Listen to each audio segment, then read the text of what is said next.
So we're talking about a deal in Florida, right? Where you're the lender, you got, of course, that realtor you said, referred. I was referred to the client from a friend, right? From a friend. And find that, what, $800,000 house down there. So a pretty big house. Yep. And then, I got sent over my numbers, and then, I get the text from the client, which always is a telltale sign, like they're asking like real specifics where you normally wouldn't get that unless somebody was in their ear. Correct. Like literally I put that in ChatGPT and it was like more than likely someone's in their ear. Yeah. So I said, hey, let's hop on a phone call. I'll be more than glad to walk through it, right? And I think the part was when you look at a loan estimate, the second page you have, column A, B, and C. And C's your title, and A's your origination, B's your third party fees and stuff. And over to the right hand side, for the majority of it, is going to be your prepaids and escrows, right? So that's going to be your taxes, your insurance, and things like that. With that, they had a lot of taxes and insurance, and the numbers were real low. Even though he gave me the taxes from the insurance from an estimate of $330 a month, it was like $200. So the lender put the insurance in $130 or something lower than what it really actually is. Correct. And it may have just been an oversight. An honest mistake, right? Yeah. There were just too many that were too low where it made you think, like, what is going on here? Yeah. So he had the cash to close looking a little bit better in mine, but then the rate on mine was much better. Okay. I was like 3/8 better. Okay, maybe even more than that. Almost regardless, I was a lot better on rate. So, I called him back and said, hey, look, you gave me this insurance number. You said 330, right? So that that number is going to be wrong. So that's going to add up more money. Yeah. The tax rate there when I look it up for that county is this, right? And it's going to go off to the sales price. So basic math would tell you that's incorrect. So then I said, hey, when we add all of that, and then on top of it, if I move the rate all, from where it was here, and again, like I said, rates have margins built in, it gives like a seller credit, right? And I get a seller credit, I get a lender's credit. Thank you. Get a lender's credit that would be going to the buyer. Yeah. And it was $4,600 different. So I was like, hey, once I do all this, my numbers are lower, and I can give you $4,600 extra in a lender credit if you want that rate. And of course, obviously, they wanted the lower rate. Yeah. And he said, hey, George, makes complete sense now. I'm signing the documents, and boom, it was over. And then at the end of the conversation, he goes, hey, just so you know, I did plug that in ChatGPT or whatever AI I was using. And he said, hey, it said it was a better deal, but I just wanted to make sure. Yeah. But what you were saying before that, I think, is the staying in your lane, right? So that client asked you about something with the contract or with the offer, right? And they were asking you about, hey, an escalation, and should I do an escalation, and this and that. And that's where, again, I wasn't the realtor, but you kind of looped me in. You said, hey, let me call Monica. I did. And don't get me wrong, if I had a relationship with that you would have called the realtor. And it was someone I was looking to have a partnership with. Yeah, but my responsibility was to that buyer. Yeah. Right? And to me, I'm glad you caught it, and because literally they thought they were going to get another offer. They weren't 100% sure if this other offer was going to come in. They loved the house, felt like it was way undervalued because it'd been on the market for a while. They were willing to pay. It was listed for $775. They were, or maybe a little bit more. I think $795. Actually, $795, and they were going to come in at $775 with an escalation up to $800,000. Right. So they're going to send that over saying we're willing to pay up to $800,000. Right. Yep. And to your point, you're like, well, you don't know if that other offer even comes in. Correct, because it wasn't there. It wasn't actually a multi-offer situation. It was the listing agent just telling them, hey, I might have an offer coming in. Yeah. Well, maybe and might doesn't mean there's an offer. And for all those poker players out there, that almost feels like you're just giving away your hand when you say, hey, I'm willing to pay up to this. Well, that's what I said. Any type of leverage is gone. Yeah. So just a hint for any agents out there too. If there's not a multiple offer situation, don't put an escalation clause in there. Only when you know potentially when there actually is, when that offer comes in, and that's where communication's key. Yeah, you know? and that's where you were like, hey, and that's where I felt like I had to get a little involved because we're not trying to train the realtor or anything, but we wanted them to know like, hey, if you send over $800,000 offer Mhm. with an escalation up to 800,000, if it was me selling the house and you're saying I'll pay up to 800,000, Yeah. my counter offer would be 800,000, right? And I've done that before as a realtor to a realtor who sent an escalation in, and that was higher than my other offers. But I can counter, our sales can counter however I want. So we countered way over, up to their top escalation, and they accepted it, and I got more from my sellers. So just be careful with escalations as Yeah. well. So- is what I'm saying. To wrap that up, we discussed it with them and said, hey, and this is the part where that probably realtor may need some. Yeah. Was, hey, we're going to submit this offer, but we potentially have a little wiggle room. Mhm. Let me know if you get another offer in.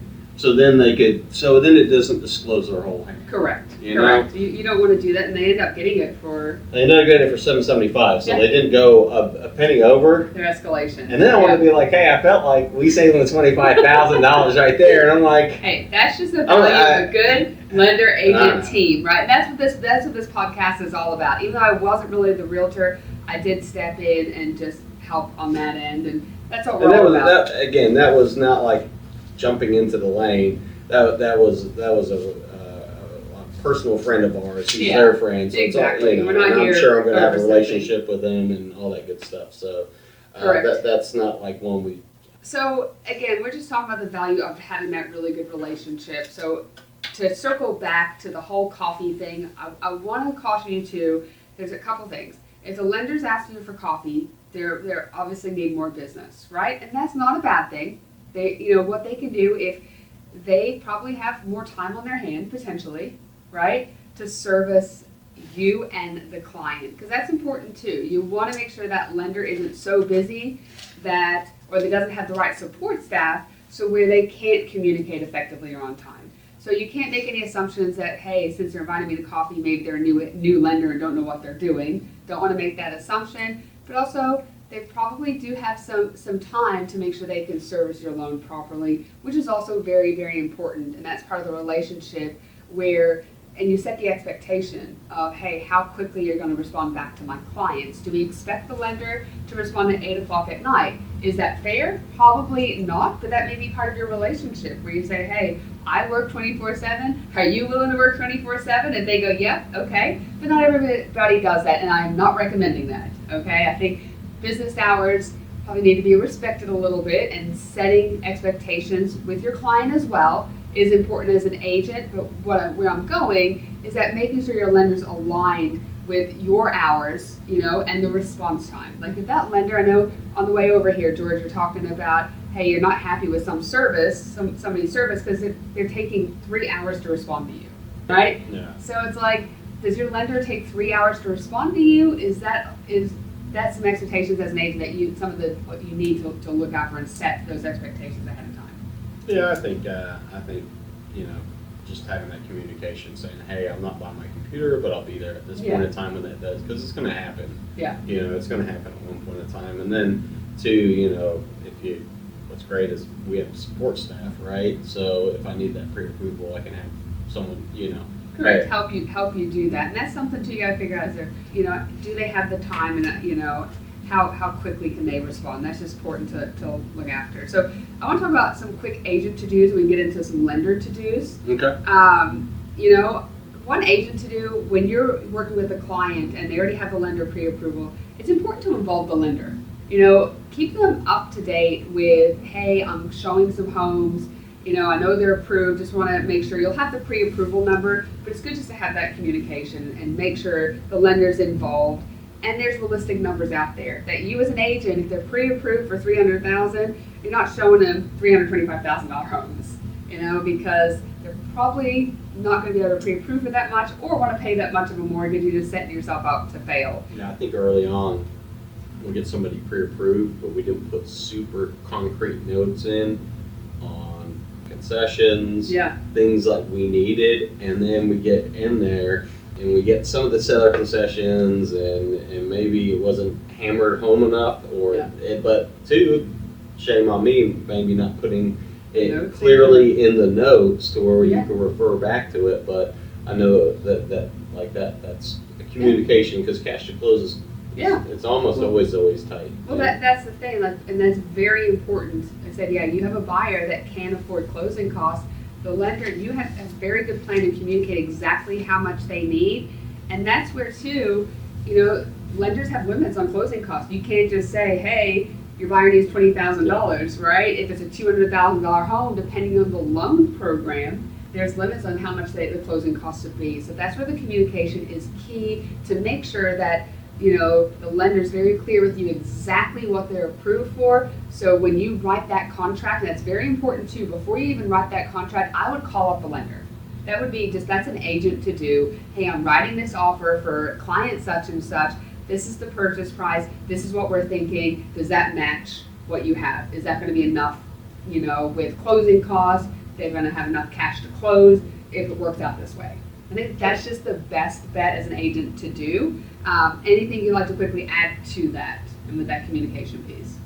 I think you covered most of it. I'm trying to think if there's any one-offs on communication. Maybe, the only communication part, right, is on the lender side. We have a lot of issues. Not a lot of issues, because I try to say, hey, we're not moving forward until we have this, and this, but you can chase down documents, right? Yeah. And a lender says they haven't chased down some type of document, and that's probably not true. So where I'm going with that is having a good relationship with that realtor. Like, hey, while you're there, maybe you could, because I've asked for this multiple times, Can you get that to me? And you don't, you guys don't want to show a home that we don't know someone's pre-qualified, and there's tons of realtors that put little memes out there like, don't go and ask for a showing unless you're pre-qualified, right? Because at the end of the day, people don't always understand the full process and know if they qualify or not, or know if they're,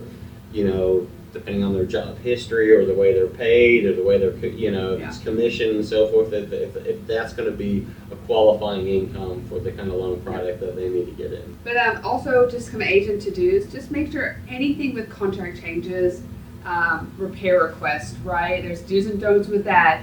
But if there is a credit, right, for closing costs, you got to communicate that to the lender so they can get that updated, make sure everything is good, because that's something too. Addendums and so on. Addendums, and that's something even before, and this is something, the communication is key, because even before you maybe send that, because you're usually with a repair request, right, you're asking for actual repairs. But maybe the seller comes back and saying, in lieu of repairs, I'm going to do this. Don't put lieu of repairs. Right? Don't put that.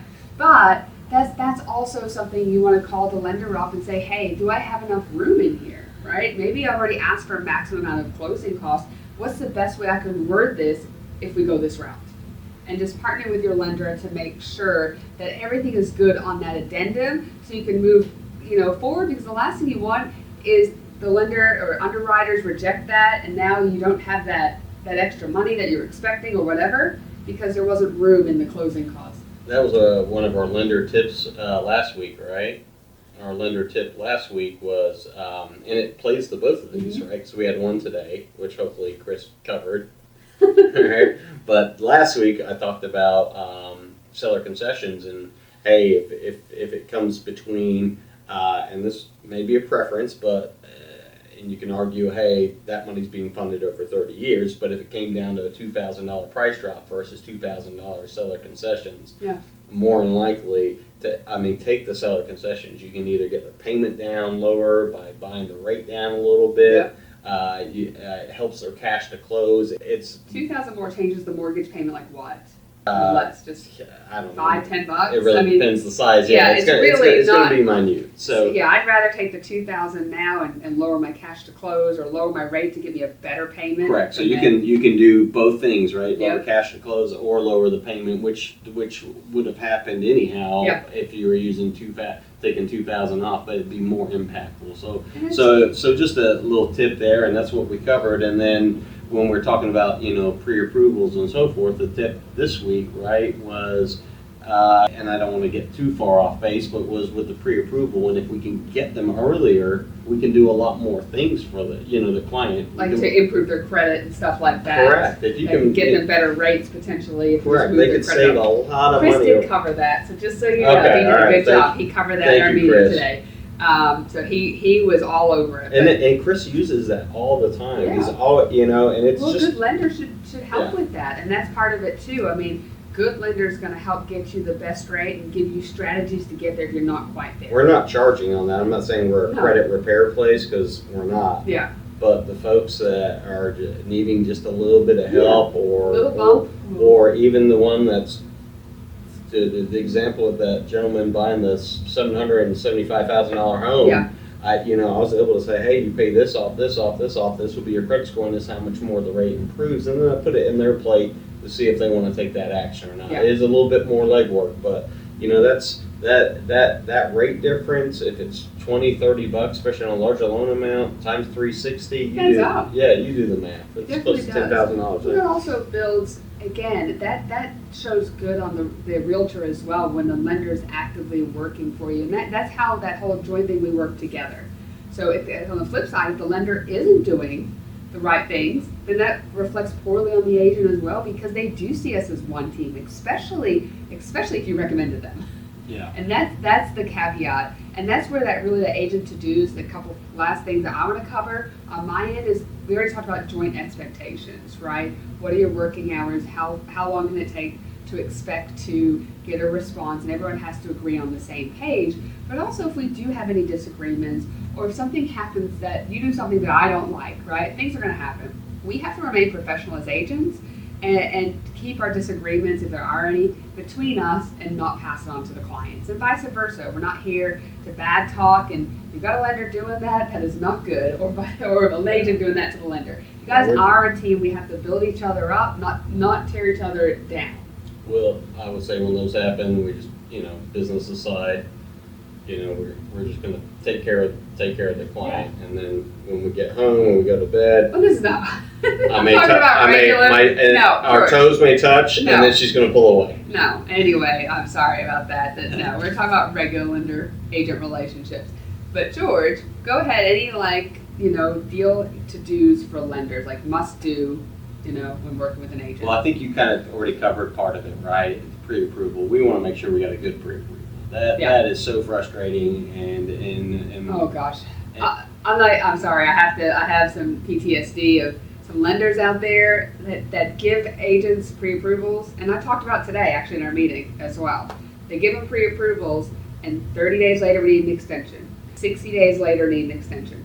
90 days later, we're already like, hold on, wait a second, what is going on? Well, this person never should have been pre-approved in the first place. Sorry, it was a bad pre-approval. I get it, and I'm not trying to throw any, but like the lady I did the pre-underwriting for, right? Yeah. And I'm going to cover that here. Oh, you just did one, yeah. Yeah, I did pre-underwriting, but at the end of the day, they're like, you're not pre-approved yet? I don't have my pre-approval? I know, it does go both ways, but like on the flip side, when there is somebody that you have some questions, right? Like this lady, I think your credit score was great, right? Good there's some very large job gaps. Yeah. And some things like that. We wanted to make sure we didn't have any issues on. Yeah. It's always the way to go, but it does, man, for such a large purchase, when you're ready to shop, you're ready to shop. I know, agents are chomping at the bit ready to get it out on showings. But slowing down to go fast, right, George? It's something that, we got to slow down. George got it in underwriting because we were supposed to meet with the buyer on Tuesday, and we're like, okay. So, again, we moved our appointment with them because if they're not going to be pre-approved, I don't want to waste their time or our time. And we didn't do the complete underwrite out like they're purchasing a house. We underwrote their income and assets. So we know that income and assets, and really that's the part that the majority that messes up deals. Yeah. When you don't do the income and assets correctly, that's when you're asking for a 30 days extension, and I've done it, right? I've been like, oh, maybe let's try it out, and it's usually not. It's not pretty. And if it doesn't, even if you do it right, sometimes when it's bumpy, that's what they remember. They do. They remember that, and that makes it bad for both sides. Yeah. And that's the thing too. And as an agent, just be careful. Like if you have a lender out there, and again, if they can't get a buyer, your regular lender doesn't get pre-approved. You have a lender go, oh, I can do it. I would just be a little cautious. Maybe they do have a different loan program that they can actually do it. But there are some lenders out there that'll try to just make any deal work just to try to get some business. And that's not a good way to go either. So Yeah. I think you're right with, again, as a lender, always giving an agent a quality pre-approval. When it's pre-approved, you know that, hey, as long as they don't change anything, right? Things don't change because stuff happens, right? Their credit score, whatever, their debt-to-income ratio. As long as everything stays constant, this buyer will get to the finish line. Yeah, and to be honest, I like to sleep without thinking about stuff. Yeah. And if I'm thinking about a loan, because it will bother me. I worry about Yeah. probably stuff I don't even need to worry about, but especially with loans, it's a lot easier to sleep. And at the end of the day, there's nothing worse than putting 45 days into a deal and Oh, God. they lose the house. Yep. And everybody just put a whole bunch of work in. Yep. They spend money on inspections. And it could even, it yeah. could even fracture the relationship. Exactly. Do you think that buyer's going to want to work with that agent again? I don't know. You're absolutely right. Not the lender, that's for sure. No, definitely not the lender. The lender falls on the sword. All right, so good pre-approval. What are deal must-dos for lenders? Okay, so we covered the pre-approval part, right? I think the other part, and you're on my what about it. You said the agent's quick to claim, all right, Yep. so on and so forth. What we're talking about is being responsive, and that's where, especially with AI and some other things, I am making sure that when they have a question that I'm getting them the answer. If I don't know the answer, I'm gonna get back with them, but really just giving them fast response to where they're like, hey, we were just talking about, I was like, man, this person wants an opportunity, but then I'm waiting 3 hours. I don't want to keep chasing this around, so from viewing it from that lane as the client, you can see why you want that response time. And not only that, but things are going to come up, and if you can't get back to me on this, what's it going to look like when we get knee deep into this? Yeah. So I think that's a good part, and not only that, but being responsive and so forth is going to help with multiple offer situations. That's normally normally a 7-8 p.m. call where they're trying to get that in and figuring out what we can do. Or we had someone lift their contingency and what was it, the right of refusal? Yep, the first right of refusal you only have 24 hours, so you need to figure out, hey, can we make this go through, or we're going to lose the house? I know you made it go through on that one. Yeah, So. and that wasn't even me. That was me reaching out to another lender that I knew that could do something that I could do, but I don't play in that HELOC space. I'm not that competitive, and when I'm not that competitive somewhere, I don't do it. I'm going to refer out, and I think that's key too when you're referring. That's a great point you just said there. You just mentioned that as a lender, right? You know that you don't have the most competitive rate for HELOCs, your home equity line of credits. And that's what this client needed, right? A quick HELOC potentially to get this to closing. So you then called another lender. I could do it. I could do it. You could, but maybe, the rate be great? And is it best for the client? Yeah, it really it isn't. It so wasn't. You've got to know that too. And it's not always about, hey, let me keep all as much cash as I can. You service the client, business is going to come back to you tenfold. Well, I think there's a trust thing there. You know what I mean? And it speaks volumes of you. And it also says that, hey, just like agents, it's important that we build a relationship with agents. They're not our enemies. Other lenders are not your enemies either. It's good to have relationships with people you can depend on in the same field for that point in said. So you have a go-to for HELOC, so they can get it done quickly, and they get business from you, and vice versa. Yeah, super competitive, great deals, and get it done. This one, I even told the gentleman, I was like, hey, there's cheaper over here, but you need to close by this day. I know this gentleman will get it done. I have him on the phone right now. Yeah. And he was like, George, we're talking about a quarter rate difference, and I'm probably going to be paying it off within 2 months. Yeah. And I was like, yeah. When you put it that way, we're better. Yeah, right. But that's. So respond quickly, especially you said on weekends, nights, or multiple situations. And then there's going to be times too where you want to get a deal, and you may have to call that listing agent and say, hey, let me tell you, hey, I've already done this on income. this is good. I will order their, you know, as soon as they're done with the home inspection, boom, appraisal will be done. I'll order a title right now, you know, and just letting them know that, hey, I'm going to get this deal done. And if you want 20 to 30 days or whatever you need, we'll make that happen. And just giving them a rest assured to go, because they're going to take that just like they would that testimonial back when everybody was going over a home. Someone mentioned that the other day. They said, yeah, we got our house because we wrote a great testimonial. Oh, yeah, the letter, which you're not supposed to do. In certain states, I think they're not supposed to do.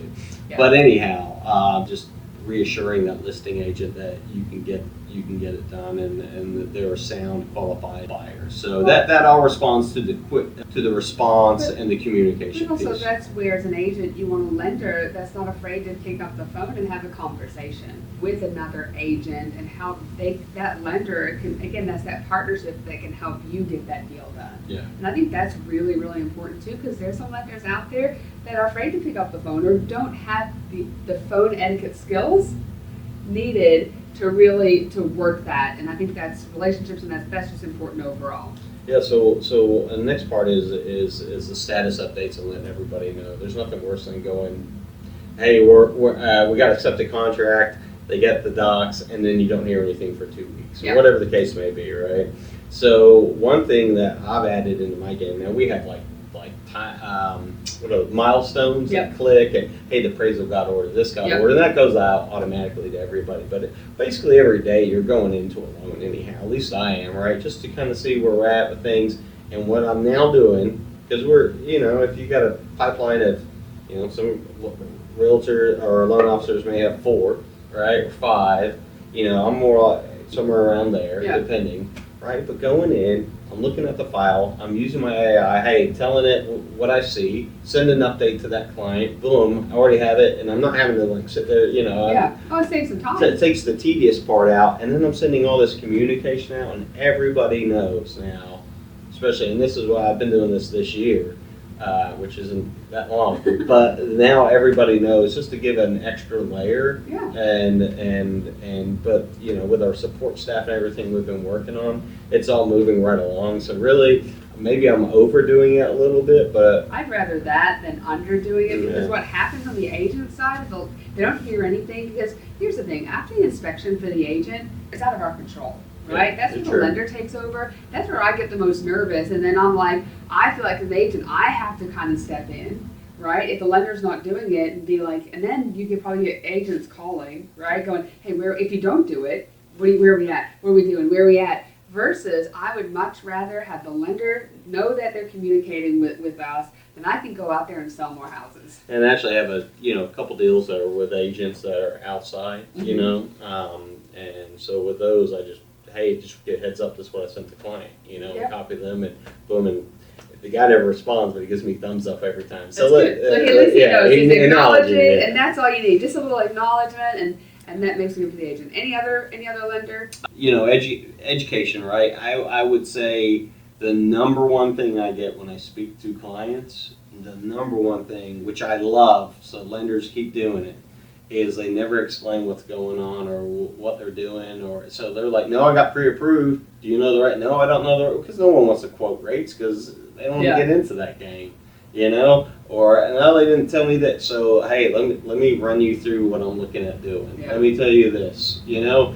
And all it does is getting back to that trust and builds it, and then it doesn't even come to about the rate. Kind of does a little bit and so forth. I mean, everybody's number driven, but it definitely makes them reassured. And so normally I feel like if I can get a captive audience with a potential, you know, buyer, you know, give them the education piece, explain it just a little bit more, and then again take AI after the conversation.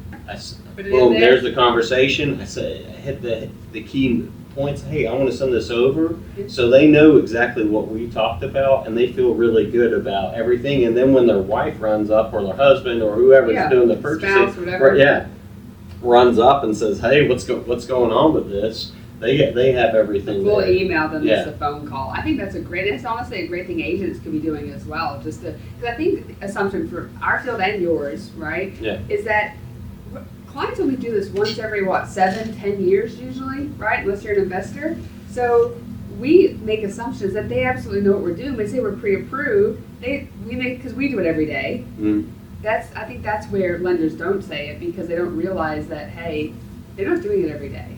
Don't break it down and simplify it for them. The ones that do are building trust as well. I think that's what you're doing. So that's great. And a little best bet for any agents out there, I would do the same thing, kind of recap the conversation of where we're at, just to put it out there and build that trust. And I would over communicate versus under communicate. And it's, again, with, you know, the CRMs and stuff we're using all of that, so I can go back to it, refer it. Oh yeah. You know, there's no gray area, and they can as well. So I feel like it takes any assumptions out. You know, we don't have when you assume things, right, George? I got it. You don't have to get it with Anything else? Is that the lender tips? That's it. All right, so to wrap it up, there's just a couple, like I have a deal killer checklist here. So here's the deal killer checklist. Number one, slow or vague communication. We talked about it several times today, over and over again. It's a pain point, right? You don't want to be vague. We just finished that, right? Like, hey, you're pre-approved. What does that mean? Go into detail. You know, make sure you give detail to the agent, make sure you give detail to the client, and make sure that you're on it. No slow communication. So that's number one. Number two, a weak pre-approval. And then don't get me started with the PTSD I've had with these weak pre-approvals, right? If a buyer if they are questionable, make sure they're pre-underwritten. And a lot of times you do that anyway, I think, from the get-go, kind of submit it and put it through just to get it going. I normally get a second set of eyes on it. Yep. You know, and on the broker side, they definitely throw out a lot of different, hey, you can utilize an underwriter for this or that, Yep. have some things on it, but not all of them. I mean, some of them are just, you know, Yep. when they have strong credit, they have money coming from another house, and they have, you know, 15-year job history, and their W-2, there's not a lot of mystery there. Not usually, but yeah, absolutely. But we don't say no to weak pre-approvals. So if your lender's giving you weak pre-approvals, probably time to shop for a new lender. All right, number three is both be on the same page and making sure the buyer doesn't make any big financial moves, right? And making sure both of you understand that and communicate that, meaning like we're not changing jobs, right, in the middle of searching houses. Seen it done. We're not buying a vehicle or maxing out our credit cards buying furniture when our debt to income could be, I mean, things like that, you know. Just pause on the spending, right? Make sure. I've had another guy say, well, I waited to I paid it on the 30th day. We'll come to find out it was the 31 day. And then he got hit, and that With a late payment. Yeah. No late payments. Yeah, Keep your payments that killed it. consistent. So just run the course, Your pay your bills, and I always say eat ramen noodles. You know, that means save your money. Save your money. Yeah, this isn't and the then, time to spend. And then get in the house, and then if you want to go and buy the couch and all new appliances and rack that credit. After you buy the house, you close on it. Yeah, you go ahead because you're good. Well, yeah. I mean, You're good at least on the deal. You may have some interest coming your way. But making sure the lender and the agent are both communicating that to the client, sure, on the same page. And then also, here's the thing, no ego zone, right? We're in this together. We all have the same end in mind. We want to get the client to the closing table. So it's not an ego, who knows more, who's this. It's really you got to work together as a team, especially when something goes wrong. Because you know what? Pretty much every deal, there's always something that goes wrong. They're not perfect. There's always something, and a united front is always stronger than a divided one. So yeah, I think the only time I really had was an out-of-state deal, and we didn't order the appraisal because they hadn't done the home inspection, and they quoted the listing agent quoted a law that needed to order the appraisal right away, you know, and I'm like, they don't even know they're buying the house yet based off this inspection. It wasn't sold as is, right? Yep. And then of course ChatGPT it, that's not a law, politely send that back and say, but then she copied her broker in on it and everything. Gosh, I was like, what is going? But right then and there, it felt like it was not united. Yeah, it was, and again, we're all working on the same page to get the deal closed. So those are the main deal killer checklists I would definitely look out for.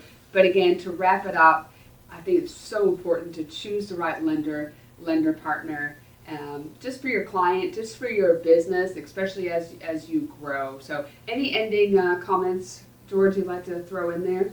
No, I mean, I know not everybody likes to hear it, but get a second quote. Yeah. I think I do a lot of house flipping and renovations, and I have some trusted partners, but especially in the beginning. I mean, to your point, if you're only buying 7-10 years, you may want to get a second quote. Yeah, and it's okay to have, again, you may have one lender, but you want another one to get, I agree. I think, and I encourage that to my agents too. Sorry, George, no, I say, hey, George probably doesn't want to hear that, but you know what? I always say, let the lenders show the buyer what they can do and what they can offer the buyer too.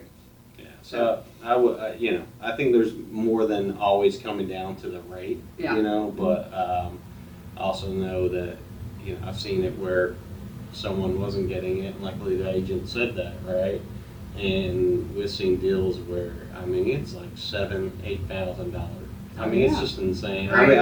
We have our rates, we have our margins set low, and can I move it up? Absolutely. Do I think most people would blink at it? No, but I've kept it there and continue to keep it there, and I feel like we're doing the right thing and still offering, Well, I like saying it as the agent, say, hey, my one of my preferred lenders can give you a great rate, So.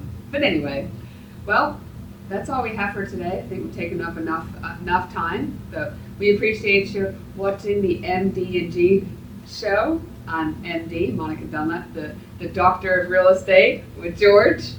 Just George, but I do lending and I do investments, properties. If you found some value, go ahead and hit the like button, subscribe so you know when the next one is coming, and we'll see you on the next episode. All right, everybody. Thank you. All right. Thanks.